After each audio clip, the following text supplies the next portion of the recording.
ہم نے سورہ مجادلہ کی تلاوت کی. مجادلہ کہتے ہیں بحث کرنا، ایک دوسرے سے آپس میں بحث کرنا. در حقیقت یہ ایک صحابیہ تھیں جن کے گھر میں کچھ معاملات ہوئے تھے.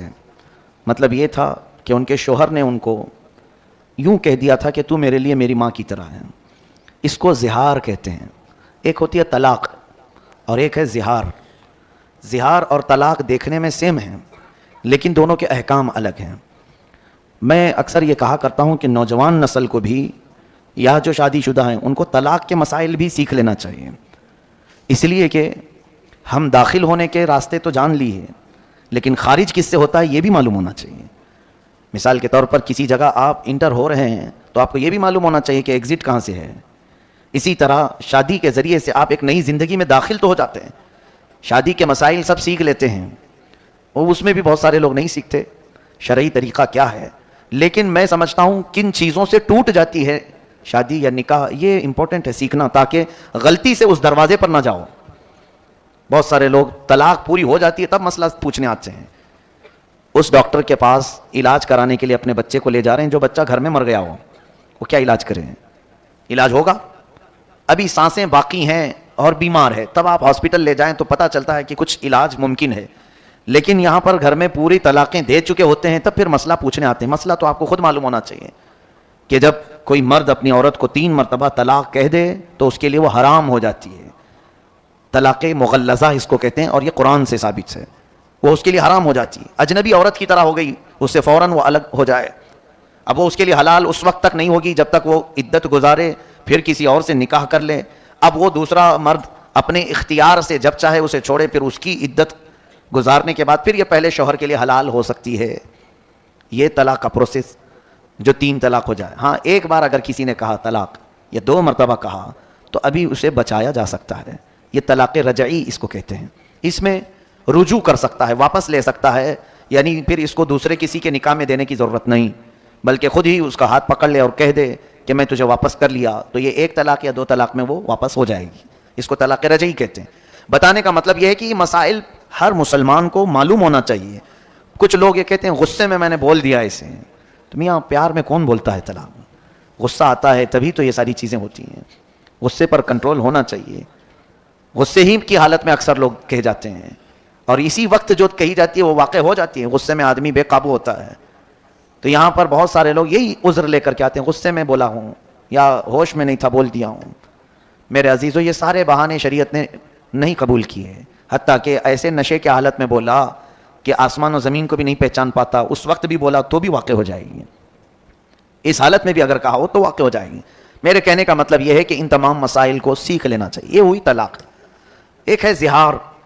جو عورتیں تم پر حرام ہیں، مثال کے طور پر تمہاری ماں، بہن، بیٹی، یہ آپ کے اوپر حرام ہے نا. پھوپھی، خالہ، یہ آپ کے لیے ابدی حرام ہے، ہمیشہ کے لیے حرام ہے. ان سے نکاح نہیں کر سکتے تم. ماں سے کوئی نکاح نہیں کر سکتا، بیٹی سے، سگی بہن سے، یا پھر اپنی پھوپھی سے یا خالہ سے کبھی بھی وہ زندگی بھر نکاح نہیں کر سکتا. ان کو محرمات ابدیہ کہتے ہیں، یعنی ہمیشہ کے لیے یہ عورتیں تم پر حرام ہیں، نکاح کے لیے حرام ہیں. اب ان عورتوں کے ذریعے سے آپ نے اپنی بیوی کو مشابہت دے دی، ان کی طرح کہہ دیا. اپنی بیوی کو کہا کہ تو میری پھوپھی کی طرح ہے، تو میری خالہ کی طرح ہے میرے لیے، یا میری بہن کی طرح ہے. یا پھر ایک عضو کو بھی کہہ دیا کہ تیرا پیٹ یا تیری پیٹھ یا کوئی حصہ میری ماں کی طرح ہے. تو اس کو کہتے ہیں زہار. وہ عورت تم پر حرام ہو گئی. طلاق نہیں ہوئی لیکن وہ حرام ہو گئی، اب تم اسے چھو نہیں سکو گے. یہ زہار ہے. اس کے مسائل ابھی آئے نہیں تھے. ایک صحابیہ کے ساتھ ایسا ہوا. عمر دراز خاتون تھی، ان کے شوہر بھی صحابی رسول ہیں. دونوں میں کچھ تکرار ہوئی گھر میں تو شوہر نے کہہ دیا کہ تو میرے لیے ماں کی طرح ہے. تو وہ روتے ہوئے باہر نکلی اور آئی حضور صلی اللہ علیہ وسلم کے پاس کہ آقا اس مسئلے کو بتائیں، اتنی عمر ہو گئی، بڑھاپا آ گیا، اب جا کر میرے شوہر نے مجھے ایسا کہہ دیا، کیا کروں؟ نبی کونین صلی اللہ علیہ وسلم نے کچھ نہیں بتایا، خاموش رہے، کیونکہ ابھی مسائل آئے نہیں تھے، ابھی کوئی حکم اس مسئلے کے بارے میں آیا نہیں تھا. تو وہ باہر نکلی اور زور زور سے بحث کرنے لگی اپنے شوہر سے یا کچھ کہ میرا مسئلہ معلوم ہو جائے، کیا کروں، میں گھر میں رہوں یا باہر جاؤں. وہ چلا رہی تھی. تب اللہ تبارک و تعالیٰ نے جبرائیل امین کے ذریعے آیت نازل فرمائے. قد سمع اللہ قول التی تجادلک فی زوجہا وتشتکی الی اللہ. اللہ نے اس عورت کی بات سن لی جو اپنے شوہر کے بارے میں آپ سے بحث کر رہی ہے اور اللہ کی بارگاہ میں شکایت کر رہی ہے کہ میرا مسئلہ واضح کیا جائے. واللہ یسمع تحاورکما ان اللہ سمیع بصیر. اللہ نے آپ دونوں کی گفتگو کو سن لیا ہے اور اللہ سمیع و بصیر ہے، سنتا بھی ہے، دیکھتا بھی ہے. اب آگے مسائل اللہ نے نازل فرمائے. الذین یظاہرون منکم من نسائہم ما ہن امہاتہم ما ہن امہاتہم، یعنی وہ تمہاری مائیں نہیں ہیں، لیکن اگر تم نے ایسا کہہ دیا تو یہ غلط کیا تم نے، غلط کیا تم نے. اب کیا کرے؟ اللہ تعالیٰ فرماتا ہے والذین یظاہرون من نسائہم ثم یعودون لما قالوا فتحریر رقبۃ من قبل ان یتماسا. ایک غلام کو آزاد کرنا ہوگا جس نے بھی ایسا کہا ہے. غلامی کا زمانہ تو اب ہے نہیں، پہلے غلام ہوتے تھے. ایک غلام آزاد کرو، اب یہ پھر تمہارے لیے حلال ہو جائے. نہیں ہے اگر، آگے سنیے آیت اور بھی اللہ فرماتا ہے فمن لم یجد فصیام الشہرین متتابعین من قبل ان یتماسا. جس کے پاس غلام نہیں ہے تو پھر وہ کنٹینیو 2 مہینے روزے رکھے، تب جا کے وہ تمہیں حلال ہوگی. 2 مہینے مسلسل روزے رکھے. ایک بھی اگر بیچ میں چھوٹ گیا تو پھر اثر نو رکھے. 60 روزے رکھنا ہوگا. شہرین متتابعین، اللہ نے فرمایا 2 کنٹینیو روزوں، 2 مہینوں کو روزے کی حالت میں گزارنا ہوگا، لیکن اتنے دنوں تک عورت کو چھو نہیں سکتے، وہ تمہارے لیے حرام ہے. اب یہ بھی اگر کوئی نہیں کر سکا 2 مہینے کے روزے، آگے رب تعالیٰ فرماتا ہے فمن لم یستطع فاطعام 60 مسکینا. تو 2 مہینے کے روزے نہیں رکھ سکتا تو 60 مسکینوں کو کھانا کھلائے. وہ ایک ٹائم پہ کھلائے یا ایک مسکین کو 60 دن کھلائے، دونوں صورتیں ہیں. اب یہ 60 مسکینوں کو کھانا کھلانے کے بعد پھر تمہاری بیوی تمہارے لیے حلال ہوگی. طلاق کا پروسیجر الگ ہے اور اس کا الگ ہے. یہ زہار کہتے ہیں. یہ زہار کے مسائل شروع پارے میں ہی بیان ہوئے، لیکن خبردار اے میرے عزیزو، کچھ لوگ یہ زہار کو یا طلاق کو گالی سمجھتے ہیں.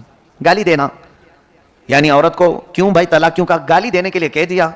یہ گالی نہیں، گولی ہے، نکل جاتی ہے.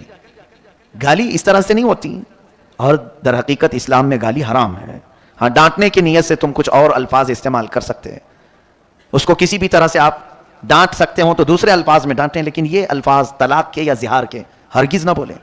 کبھی بھی اپنی عورتوں کو کسی نے اگر یہ الفاظ استعمال کر لیے کہ تو میرے لیے میری ماں کی طرح ہے، میری بہن کی طرح ہے، میری بیٹی کی طرح ہے، تو میرے لیے میری پھوپھی کی طرح ہے، میری خالہ کی طرح ہے، تو یہ الفاظ جو ہیں زہار کے ہیں، عورت اس پر حرام ہو جاتی ہے. پھر اگر حلال کرنا ہے واپس اپنی عورت کو تو کنٹینیو 2 مہینے کے روزے رکھے یا تو پھر 60 مسکینوں کو کھانا کھلائے، تب وہ عورت حلال ہوگی. تو اس سے اندازہ کیجئے کہ ہمارے یہ خانگی جو مسائل ہیں، ازدواجی زندگی کے جو مسائل ہیں، یہ سیکھنا کتنا ضروری ہے. کیا ان مسائل سے سارے لوگ واقف ہیں؟ کیا یہ سارے لوگ جانتے ہیں زہار کیا ہوتا ہے؟ کیوں نہیں سیکھے؟ قیامت کے دن اگر تم میں سے کسی کے ساتھ ایسا معاملہ ہو گیا اور پکڑے گئے، اللہ تبارک و تعالیٰ نے پوچھا کہ تو اپنی بیوی کے ساتھ زہار کیا تھا پھر بھی ایسی زندگی گزارتا رہا، رب تبارک و تعالیٰ کی بارگاہ میں اگر کسی نے یہ کہا کہ مولا مجھے معلوم نہیں تھا، تو 2 پکڑ ہوگی. سیکھا کیوں نہیں؟ اس پر بھی مار پڑے گی، اور کیا کیوں؟ اس پر الگ سزا ہوگی. جو انجانے میں گناہ کرتا ہے اس کے 2 سزا ہیں، اور ایک نہ سیکھنے کا، کیونکہ اللہ نے فرمایا کہ تمہارے لیے کیا نبی کا حکم نہیں آیا تھا طلب العلم فریضۃ علی کل مسلم و مسلمہ. ہر مسلمان مرد اور عورت پر اتنا علم سیکھنا فرض ہے جس سے وہ اسلامی زندگی گزار سکے. یہ علم تو ہر ایک مسلمان پر فرض تھا، تم نے نہیں سیکھا، یہ غلطی تمہاری ہے. تو 2 سزائیں ہیں وہاں پر، ایک نہ جاننے کی سزا اور ایک گناہ کرنے کی سزا. اسی لیے میرے عزیزو ان مسائل کو باریکی کے ساتھ یاد کر لو. آج لوگ بڑے بڑے ڈسکشن میں رہتے ہیں، انٹرنیٹ پر مناظرے کرتے رہتے ہیں، اور وہ بھی جس سے ان کا حاصل ہی نہیں، کچھ ضرورت نہیں ہے، ایسی چیزیں پوچھتے رہتے ہیں، تاریخ کی باتیں. حضرت موسیٰ علیہ السلام ناشتے میں کیا کھاتے تھے؟ ہاں، حضرت عیسیٰ علیہ السلام کا گھر کیسا تھا؟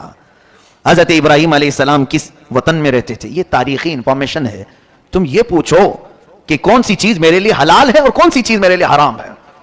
کمائی کے معاملات میں، کھانے پینے کے معاملات میں، گھریلو زندگی کے معاملات میں، نماز کے مسائل، وضو کے مسائل، یہ تمام چیزیں چھوڑ دیا اور پھر انٹرنیٹ میں لا یعنی چیزیں جس سے اس کا یعنی عملی زندگی میں کوئی تعلق نہیں ہے، ایسے مسائل میں یہ پڑ گئے ہیں.